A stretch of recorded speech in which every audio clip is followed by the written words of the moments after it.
स्वागत है आप सभी का ज्ञान गंगा में, जहां अष्टावक्र मंद मंद मुस्कुराते हैं, ओशो दिल खोल ठहाका लगाते हैं और हम बस साक्षी भाव से निहारते हैं। भाग 1, परिचय एवं केंद्रीय प्रश्न। नमस्ते। कभी आपने सोचा है कि हम सच में बंधे हुए क्यों महसूस करते हैं? क्या ये परिस्थितियां हैं, लोग हैं या कुछ और मुक्ति, स्वतंत्रता, मोक्ष माइनस, ये क्या सिर्फ बड़े शब्द हैं या हमारे अनुभव का हिस्सा बन सकते हैं? अष्टावक्र कहते हैं इसका सारा रहस्य हमारे अपने मन के भीतर छिपा है। ओशो इस रहस्य पर से पर्दा उठाते हुए कहते हैं कि बंधन और मुक्ति कोई बाहरी अवस्थाएं नहीं, बल्कि हमारे चित्त की, हमारे मन की ही कलाबाजियां हैं। भाग 2, बंधन और मुक्ति का आधार, मन की चंचलता। हम सब जीवन में सुख दुख, राग विराग, पसंद नापसंद के झूले में झूलते रहते हैं। कभी किसी चीज को पाने की जिद, तो कभी किसी से पीछा छुड़ाने की तड़प, कभी छोटी सी बात पर खुश हो जाना, तो कभी क्रोध में जल उठना। ये सब इतने स्वाभाविक लगते हैं कि हम शायद ही कभी रुककर देखते हैं कि इन सब के पीछे खेल क्या है।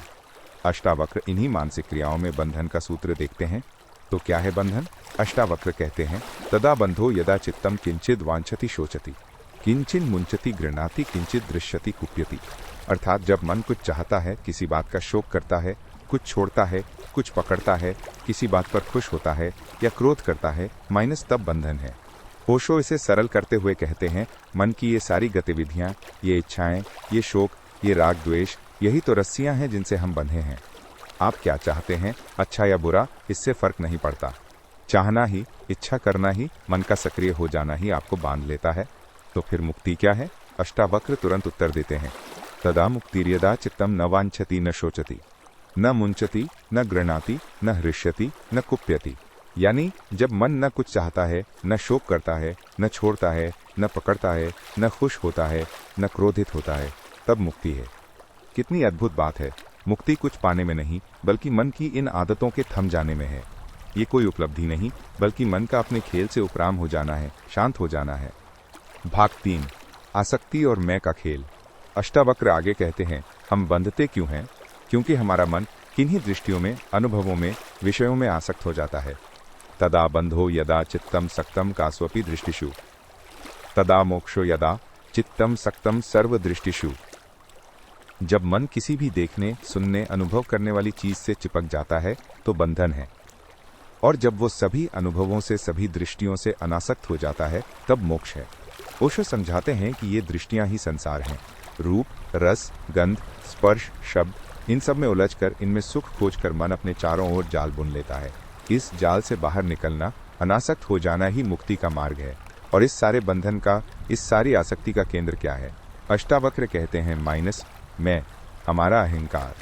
यदा नाहं तदा मोक्षो, यदा हम बंधनम तदा मतवेति हेलिया किंचनमा गृहण विमुंचमा। जब मैं नहीं होता तब मोक्ष है, जब मैं होता है तब बंधन है। ये जानकर बड़ी सहजता से न कुछ पकड़ो न कुछ छोड़ो। ओशो इस मैं के खेल को बड़ी गहराई से दिखाते हैं। ये मैं ही है जो चाहता है, जो दुखी होता है, जो पकड़ता है, जो छोड़ता है। जिस क्षण ये कर्ता भाव, ये मैंपन विसर्जित होता है, उसी क्षण मुक्ति स्वयं प्रकट हो जाती है। और इसके लिए जबरदस्ती कुछ त्यागने या पाने की जरूरत नहीं, बस इस सत्य को देख लेना है, समझ लेना है। बड़ी सहजता से हेलिया ये घटता है। भाग 4, संदेश का सार एवं आत्मचिंतन। तो ओशो के अनुसार अष्टावक्र के ये सूत्र हमें क्या सिखाते हैं? पहली बात, मन की चंचलता ही बंधन है। दूसरी बात, इस चंचलता से अनासक्ति ही मुक्ति है। और सबसे महत्वपूर्ण, मैंपन का भाव ही सारे बंधनों की जड़ है। कभी सोचा है आपने, जब आप कहते हैं मुझे ये चाहिए या मुझे दुख है, तो ये मुझे कौन है? ये मैं कहाँ से आता है? इस मैं के पार क्या है? इन प्रश्नों पर विचार करना ही अध्यात्म की यात्रा का प्रारंभ है। भाग 5, उपसंहार, सहज साक्षी भाव की ओर। तो मित्रों, बंधन और मुक्ति कोई दूर देश की कौड़ी नहीं, वे यही हैं, इसी क्षण में हमारे मन के भीतर। मन की इन सूक्ष्म क्रियाओं को पहचानना, दृष्टियों से अनासक्त होना और मैं के भाव से ऊपर उठना, यही है अष्टावक्र का मार्ग, जिसे ओशो ने हमारे लिए सहज बनाया है। इस बोध के साथ न कुछ पाने की जिद, न कुछ खोने का डर, बस एक सहज साक्षी भाव। अगली बार जब मन किसी चीज को पकड़े या छोड़े तो रुक कर देखिएगा जरूर, शायद मुक्ति का द्वार वहीं से खुले। धन्यवाद।